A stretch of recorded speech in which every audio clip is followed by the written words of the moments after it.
let's try some little tips and trick things here. We'll do a reflection. So what I want to do is I'm going to pick a grayish color, maybe a little lighter gray, something in there, and reflection.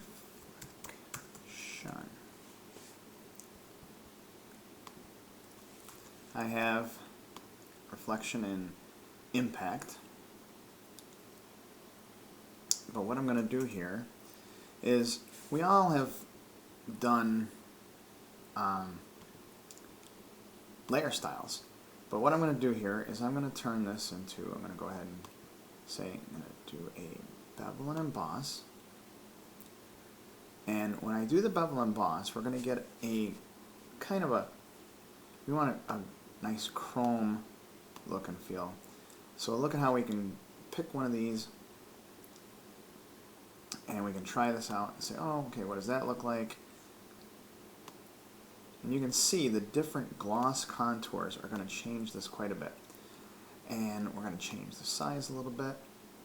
Not so much, sorry, too much size there.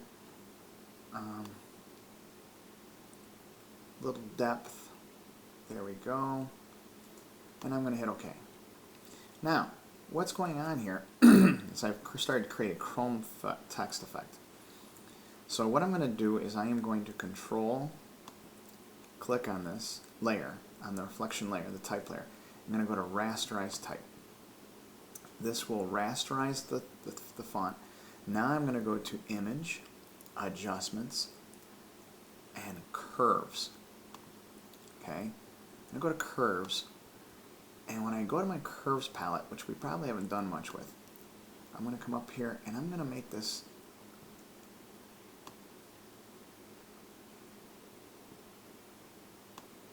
go curvy Q crazy around like this.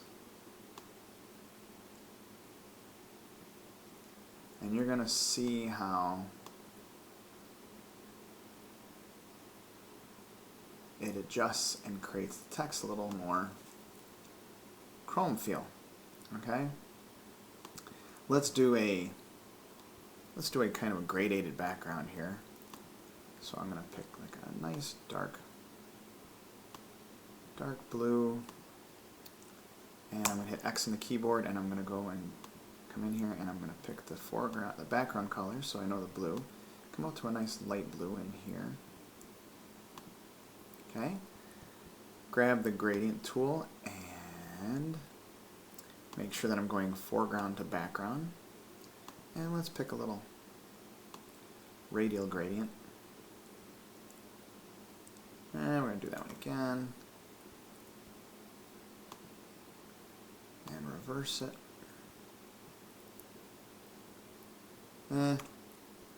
Didn't like that.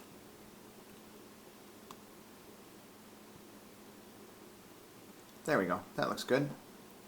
So I got a gradated background. I've got my reflection word up here. I'm going to do one more thing to this. I'm going to come in here and I'm going to go filter. And if you want, we can convert to smart filter so we can change this. And that's what I would do, but for time's sake, let's just keep it as I'm not going to convert it. What the heck, we'll convert it. Convert to smart filter. There we go. And then filter, and I'm going to come in here and I want to go to, let's see, we're looking for,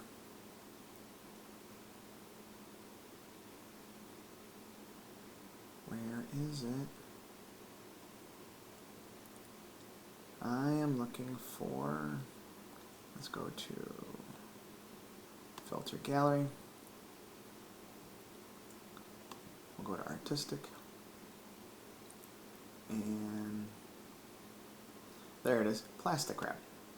If we add the plastic wrap to look at how much more reflective that gets. It does a little something funky there to the R, but that's okay. We can change the strength of this, the detail, and we can hit OK. So now we've got something a little crazier happening there. So what I'm going to do is, to make the reflection, is I'm going to Control J. I'm going to float that so that I have a copy of it. And then down here, what I'm going to do is I'm going to Control T that. Smart filters layer turned off. There we go. Control T, and if I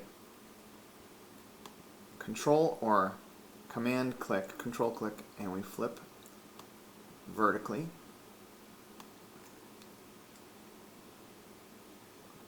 look at that.